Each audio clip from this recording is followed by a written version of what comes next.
ఈ మధ్య కాశ్మీర్లో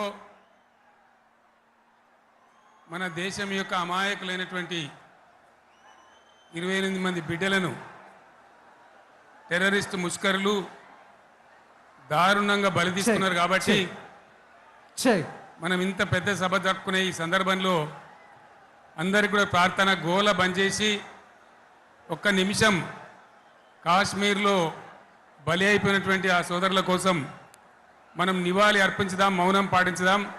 ఎక్కడి వాళ్ళు అక్కడనే దయచేసి మౌనంగా ఉండాలని విజ్ఞప్తి.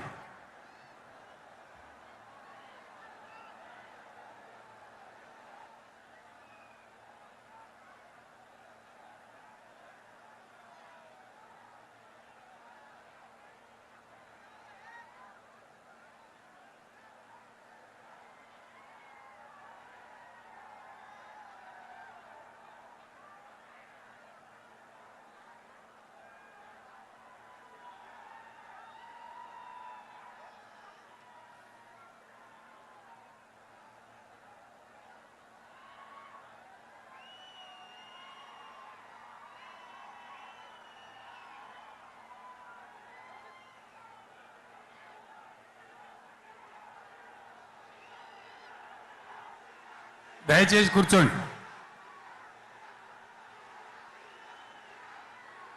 స్వాగతోపన్యాసం మాజీ మంత్రివర్యులు శ్రీ దయాకర్ రావు గారు.